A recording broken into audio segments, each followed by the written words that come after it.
இந்திய அரசின் கூட்டுறவு அமைச்சகம் நாட்டின் சமூக மற்றும் பொருளாதார வளர்ச்சியை அடிமட்டத்தில் இருந்து வலுப்படுத்தவும் விரைவுபடுத்தவும் செயல்பட்டு வருகின்றது.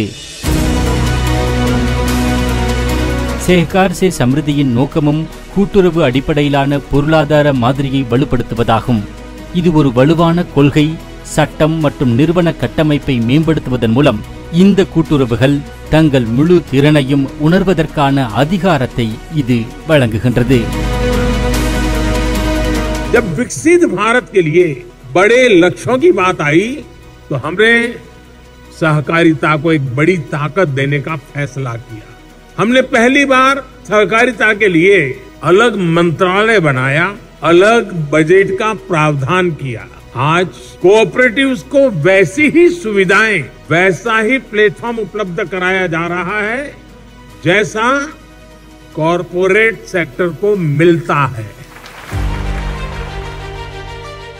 இந்த ஆணையை காலக்கெடுவுக்குள் நிறைவேற்ற உள்துறை மற்றும் கூட்டுறவு அமைச்சர் திரு அமித்ஷாவின் திறமையான தலைமையின் கீழ் கூட்டுறவு அமைச்சகம் தீவிர முயற்சிகளை மேற்கொண்டு வருகின்றது.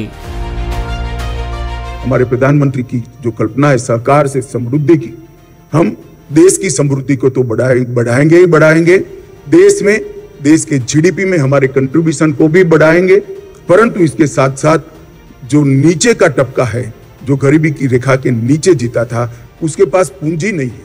इसकी छोटी छोटी पूंजी को एकत्रित कर कोऑपरेटिव से एक बड़ी पूंजी बनाकर उसको भी उद्यम के साथ जोड़ने का काम हम करेंगे. கூட்டுறவு உணர்வை உள்ளடக்கிய ஒரு அமைப்பு ULCCS அல்லது ஊரலங்கல் தொழிலாளர் ஒப்பந்த கூட்டுறவு சங்கம் கேரளாவின் வடகராவில் உள்ள கோழிக்கோட்டில் அமைந்திருக்கின்றது.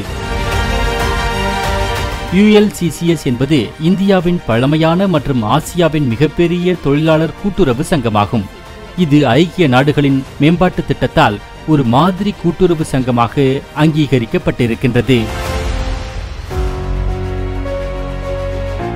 1924ஆம் ஆண்டு ULCCS தொடங்கப்பட்டது.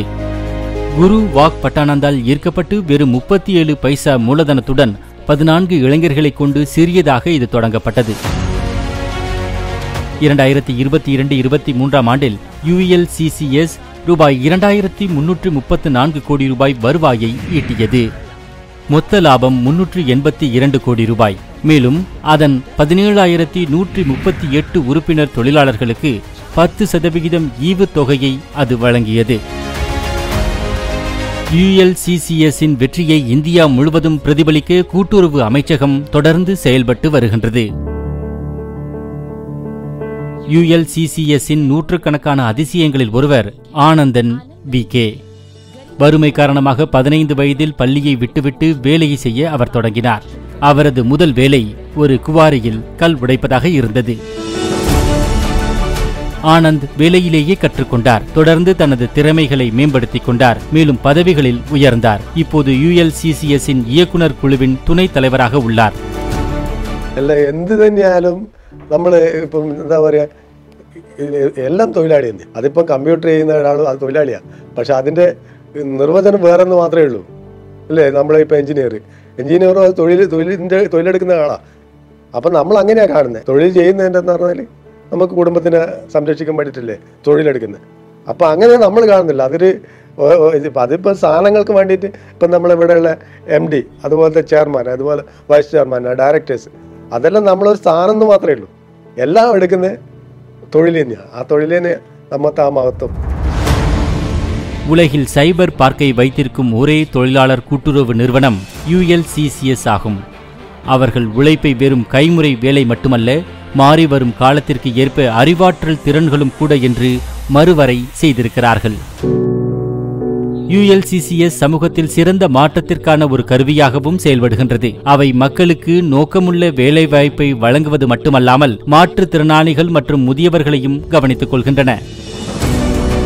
கோழிக்கோடு மற்றும் திருவனந்தபுரத்தில் கலை மற்றும் கைவினை கிராமங்களை ULCCS உருவாக்கியுள்ளது. சர்க்கலையா என்று அழைக்கப்படும் இந்த கிராமம் நூற்றுக்கணக்கான கலைஞர்கள் மற்றும் கைவினைஞர்களுக்கு வேலை வாய்ப்புகளையும் வணிக வலைகளையும் உருவாக்குவதன் மூலம் அவர்களை ஆதரிக்கின்றது. ULCCS நூற்றாண்டின் தொடக்கத்தில் நுழையும் போது முக்கிய மதிப்புகள் வழிகாட்டும் சக்தியாக இருக்கின்றன. அவை ஒன்றுபட்டவை, வலுவானவை மற்றும் முற்போக்கானவை. வரக்கூடிய ஆண்டுகளில் ULCCS இந்திய வளர்ச்சியில் மக்களுக்கு அவர்களின் வீட்டு வாசலில் சென்று காண்பிப்பதற்கு கருவியாக இருக்கும்.